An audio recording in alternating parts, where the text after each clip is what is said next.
Queridos, hoje nós estamos concluindo a nossa série de mensagens, a sabedoria de Deus.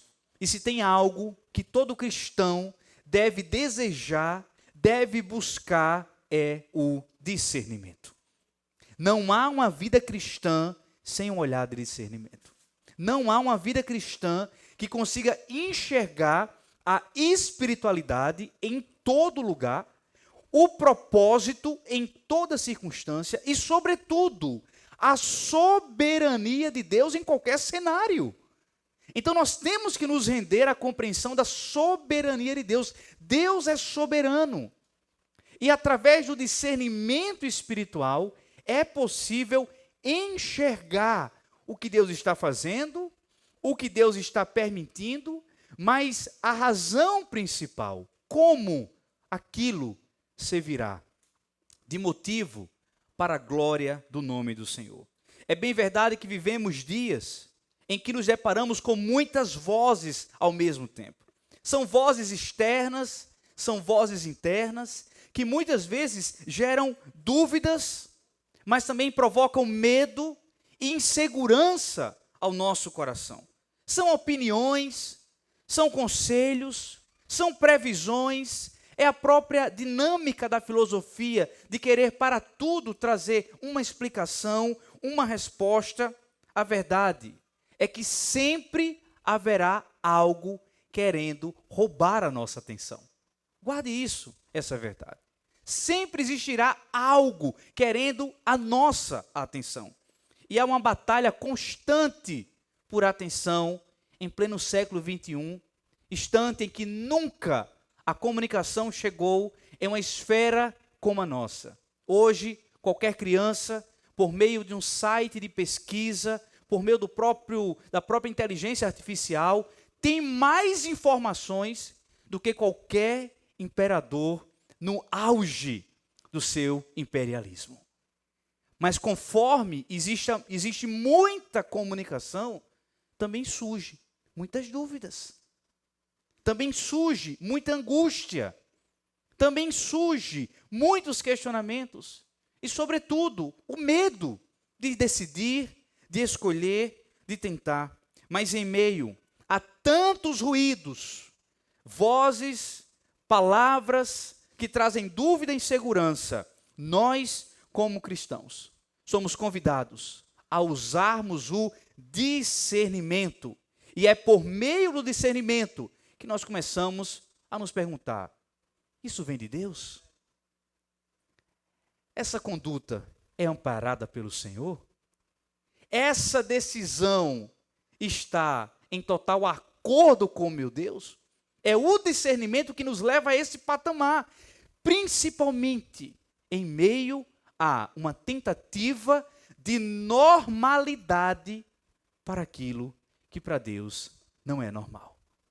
Em uma tentativa de decisão própria, quando o cristão precisa, sobretudo, ponderando, apresentar todas as suas decisões à vontade de Deus. Sendo assim, nós iremos hoje aprender o quanto precisamos discernir as coisas de Deus. Discernir qual porta de fato Deus está abrindo. Qual porta de fato foi fechada por Deus. E dessa maneira, através do discernimento, alcançar as decisões e as escolhas que sejam uma bênção para a nossa vida. O apóstolo Paulo, ao chegar em Corinto, ele enfrentou muitos conflitos ali, principalmente conflitos voltados a linhas de pensamento, onde pessoas defendiam que estavam certas, mas na verdade totalmente contrárias ao querer de Deus. E hoje nós iremos aprender, na conclusão dessa série, que está toda no YouTube, você pode assistir as pregações anteriores, nós iremos hoje discernir acerca das coisas de Deus. E essa verdade que será explorada hoje nos levará a compreender o que vem de Deus. E desde já eu trago aqui, pois é uma das razões da nossa pregação de hoje, um dos nossos objetivos, que sempre será possível discernir as coisas de Deus quando contarmos com a ajuda do Espírito Santo. Na semana passada, nós aprendemos que ninguém conhece a mente humana, a não ser o Espírito Santo. E só o Espírito Santo conhece a mente de Deus. Então eu não sei agora o que se passa em sua mente. Eu não sei onde estão os seus pensamentos. Mas o Espírito Santo sabe. E como só o Espírito Santo sabe o que se passa dentro de nós, só o Espírito Santo sabe o que está na mente de Deus. E é o Espírito Santo que nos revela. O Espírito Santo revela o que está na mente de Deus e traz ao nosso coração. Por quê? Essa é a base do Evangelho. A mensagem do Evangelho envolve a Trindade. A mensagem do Evangelho ela é centralizada na morte de Jesus Cristo. Não é Evangelho que não aponte para a morte, para a cruz de Cristo. A mensagem do Evangelho, ela faz parte de um plano perfeito de Deus. E por fim, a mensagem do Evangelho, ela é revelada pelo Espírito Santo. Então, é ação, é trabalho do Espírito Santo. Sempre nos revelar o saber de Deus. Nesse instante, iremos ler o que a palavra do Senhor nos fala, concluindo esse capítulo formidável de 1 Coríntios. Iremos ler juntos o que está em 1 Coríntios, capítulo 2, do verso 14 ao verso 16. Fique em pé no seu lugar, para que você possa ler comigo essa palavra tão poderosa e tão edificante, que diz assim: quem não tem o Espírito, não aceita as coisas que vêm do Espírito de Deus, pois lhes são loucura, e não é capaz de entendê-las, porque elas são discernidas espiritualmente. Verso 15. Mas quem é espiritual discerne todas as coisas, e ele mesmo por ninguém é discernido. Pois, vamos ler juntos, verso 16, quem conheceu a mente do Senhor para que possa instruí-lo? Nós, porém, temos a mente de Cristo. Glorifica o Senhor por essa palavra. Senhor, nós precisamos de discernimento, Pai. O cristão não vive sem discernimento. O cristão precisa saber, com a tua ajuda, como escolher, o que decidir, o que fazer, porque tudo em nossa vida tem que ser para a glória do teu nome, Deus. E nesse instante a nossa oração é que o Senhor possa ministrar a tua palavra aos nossos corações, aprender acerca da infinita riqueza da sabedoria de Deus, também é entender que ela está disponível a cada um de nós. E nós queremos neste dia alcançar a sabedoria de Deus para vencer as mentiras da nossa mente, Pai. São as mentiras da nossa mente que nos adoecem, que nos enganam, que nos fragilizam. Mas é a verdade da tua boca, Senhor, que nos liberta, que nos renova e nos anima. Amado Deus, com temor e tremor, me coloco mais uma vez nessa singela função de facilitador da tua palavra, mas recorro à tua graça e misericórdia e suplico que o Espírito Santo fale com o teu povo, Deus. Que o Espírito Santo ministre uma palavra à tua igreja. E aqueles que precisam hoje decidir por Jesus, não deixem para amanhã. Hoje é o dia da conversão.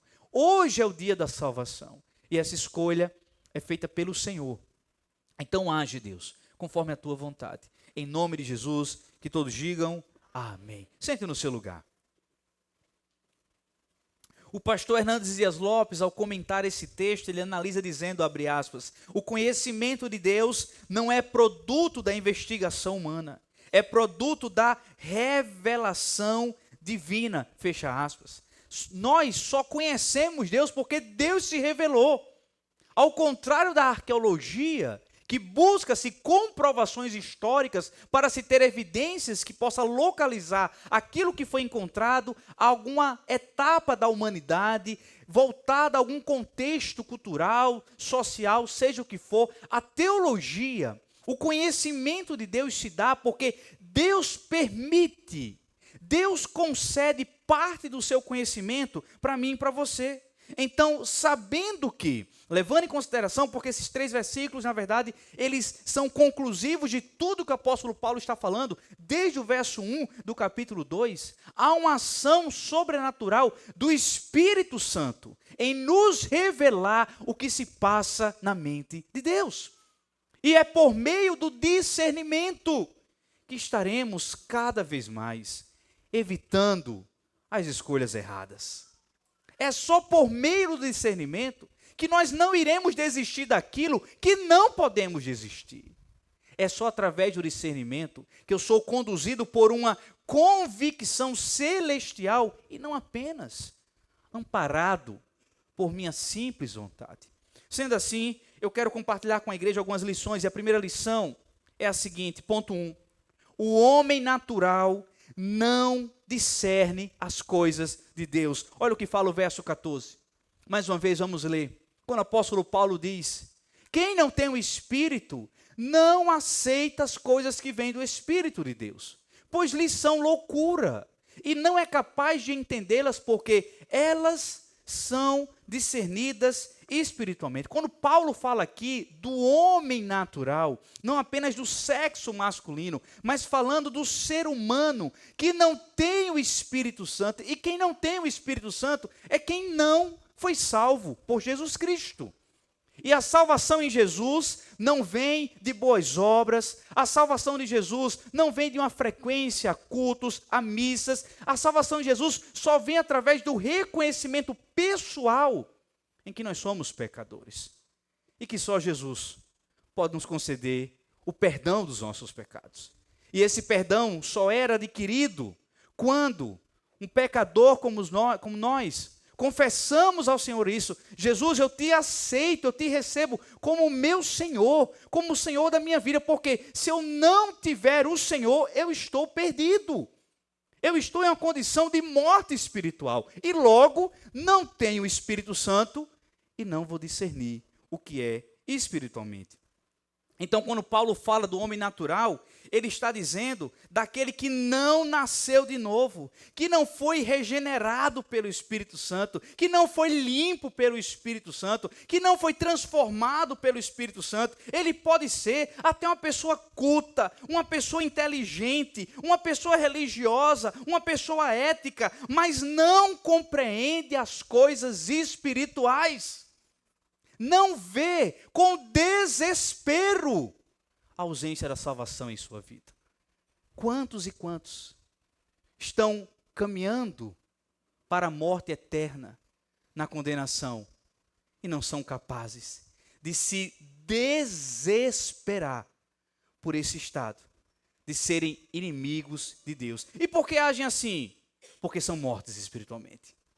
Porque não conseguem ver as coisas espirituais. Para eles, falar de cruz, de graça, de pecado, de arrependimento e, sobretudo, de santidade, parece tudo uma bobagem, parece tudo uma loucura, e até pode ouvir o Evangelho, mas não entende profundamente, porque lhe falta o Espírito Santo.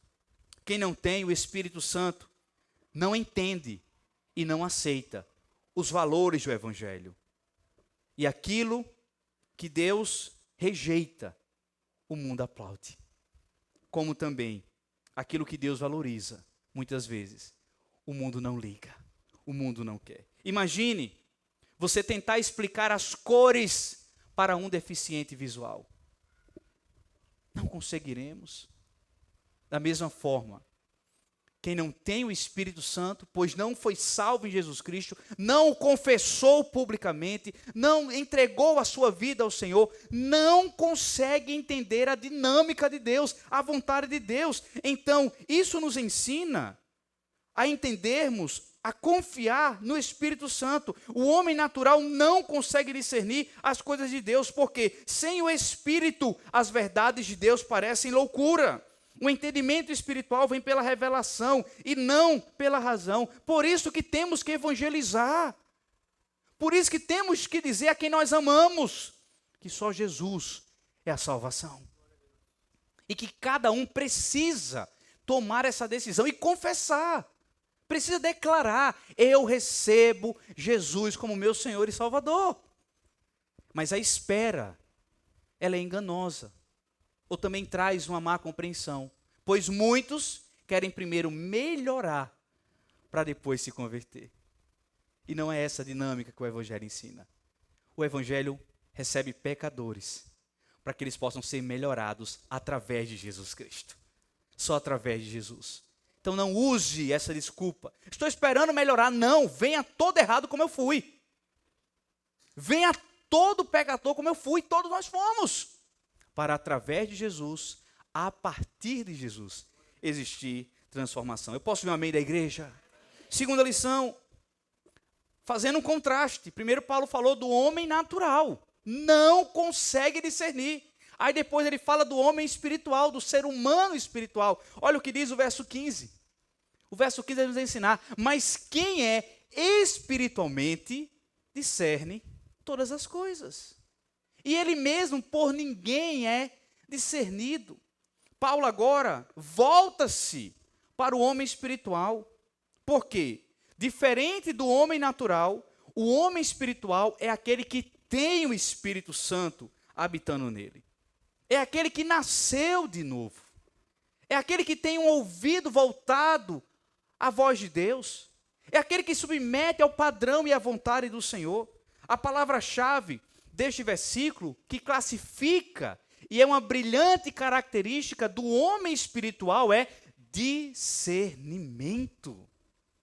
O homem espiritual, o ser humano, o cristão, a cristã, espiritualmente falando, e aqui não é um cristão de IBGE. O que é o cristão de IBGE? É quando vai responder um questionário de análise para o IBGE e pergunta qual a sua religião. Ele, cristão, bota aí cristão, mas que nunca nasceu de novo. O homem natural, o homem espiritual, o cristão, a cristã que nasceu espiritualmente novo, é aquele e aquela que entendeu que só Jesus Cristo pode ser seu Senhor e Salvador. E que tomou essa decisão. Você precisa responder para si mesmo agora. Qual foi o dia que você entregou sua vida a Jesus? Onde você estava quando você entregou sua vida para Jesus? Quem falou de Jesus para você e você respondeu para aquela pessoa: sim, eu aceito Jesus. Se esse dia não está em tua memória, é porque você ainda não viveu esse dia. E hoje é dia de receber Jesus como teu Senhor e Salvador. Eu vim com essa chama no meu coração. Hoje é o dia que vai marcar a tua história. E você vai dizer: hoje eu entrego a minha vida para Jesus. Não preciso de mais um culto, não preciso de mais uma conversa. Amém, meus irmãos? Eu quero todos em espírito de oração aqui, para que hoje seja o dia que o Senhor vai começar uma grande obra na tua vida. Então, o homem espiritual é aquele que usa o discernimento. Isso não significa que ele sabe de tudo, não. Mas que ele vive guiado pelo Espírito Santo. Ele enxerga o que os outros não veem. Ele sente quando está certo. Ele entende o que tem que ser feito. Ele compreende qual a dinâmica de Deus. Ele reconhece quando a doutrina não é bíblica. É o discernimento de Deus que nos ensina isso. Mas, sobretudo, ele sabe o que agrada a Deus, porque o Espírito Santo o revela. Então, o discernimento espiritual é indispensável em nossos dias. Somos bombardeados por ideias, comportamentos, propostas que parecem boas e não são. Tudo isso só é possível discernir ao chegar ao ponto de dizer sim ou não, através da ajuda do Espírito Santo. O homem espiritual, ele consegue discernir as coisas de Deus, porque ele enxerga o que está além da aparência. O homem espiritual, ele é guiado pelo Espírito Santo. E o discernimento só vem por meio da nossa intimidade com Deus. O discernimento só é alcançado e experimentado por meio da nossa intimidade com o Senhor. E ao finalizar, já que trouxe as duas características do homem natural e homem espiritual, eu quero detalhar um pouco mais, para que você hoje possa se ver onde você está. Quem você é hoje? Uma mulher natural ou já uma mulher espiritual? Quem é você hoje? Ainda um homem natural ou um homem espiritual? O homem natural, ele vive pela carne. Ele não tem o Espírito Santo. Considera as coisas espirituais loucura. Está preso à lógica humana. Confia na religião e nas obras. Não compreende o reino de Deus. e precisa, emergencialmente, nascer de novo. Mas o homem espiritual, a mulher espiritual, o ser humano já salvo por Jesus Cristo, vive segundo o Espírito. Tem o Espírito Santo habitando nele e nela. Consegue discernir todas as coisas espiritualmente. Enxergam com os olhos da fé. Confia na graça e na revelação divina.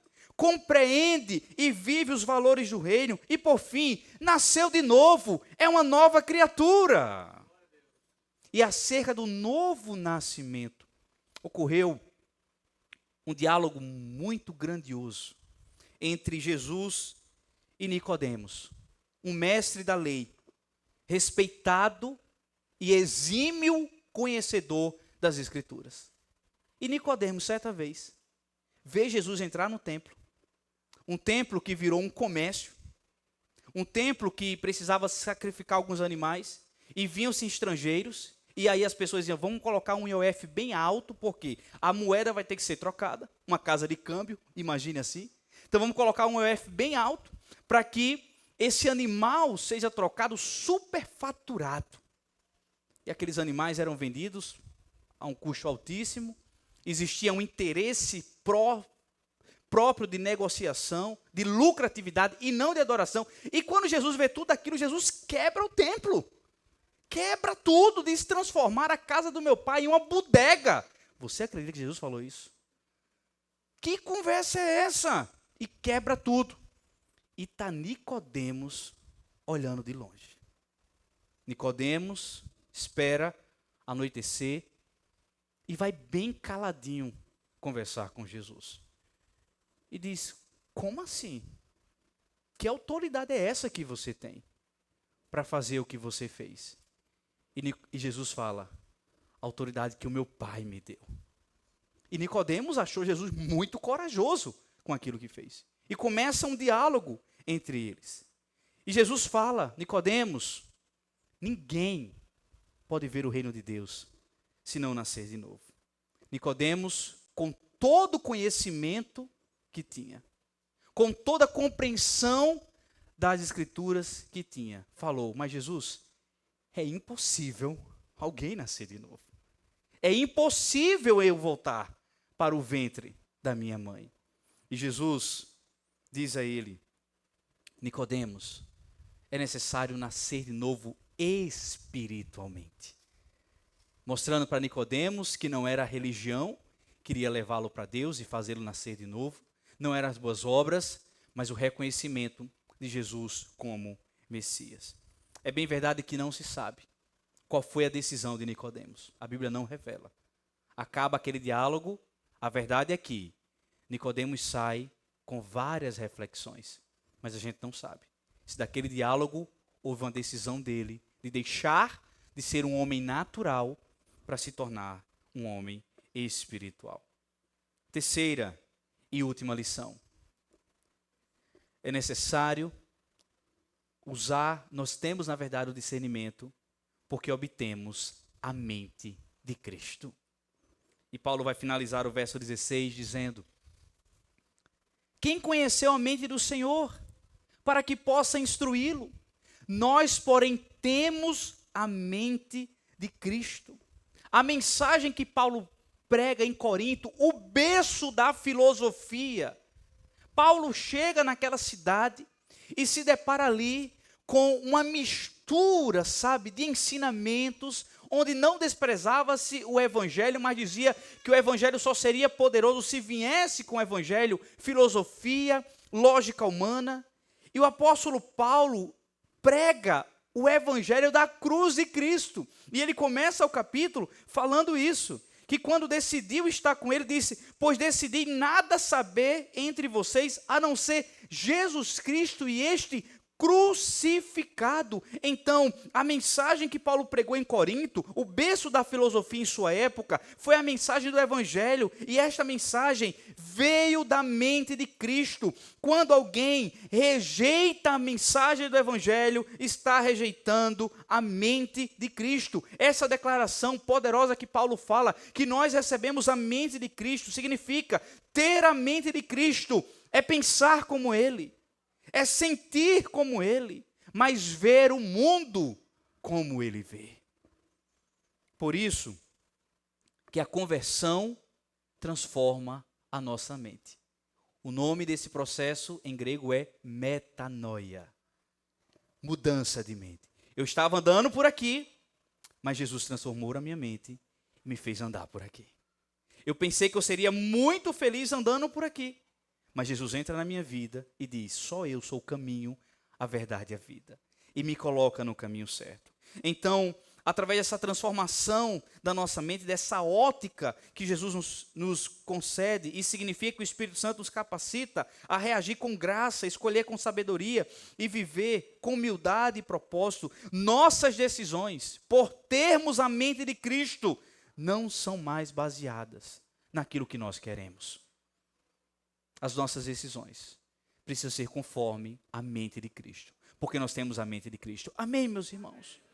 Sabe, é isso que tem que nos levar. O que Jesus faria se estivesse no meu lugar? O que Jesus faria se usasse o meu WhatsApp? O que Jesus faria se congregasse nessa igreja? Se servisse nessa igreja? O que Jesus faria se tivesse vizinhos como eu e você temos? O que Jesus faria ao conviver com pessoas difíceis no trabalho? O que Jesus faria quando fosse injustiçado, como muitas vezes nós somos? O que Jesus faria? Então é essa pergunta, essa reflexão. Quando recebemos a mente de Cristo, nossa forma de pensar é transformada. O que antes parecia certo, agora sabemos que era pecado. O que antes era vaidade, agora vemos como futilidade. A mente de Cristo nos liberta da lógica humana e nos conecta à vontade de Deus. Então, pergunte a si mesmo, antes de qualquer decisão, o que Cristo pensa sobre isso. Como ele reagiria nessa situação? Qual seria a escolha de Jesus nesse contexto?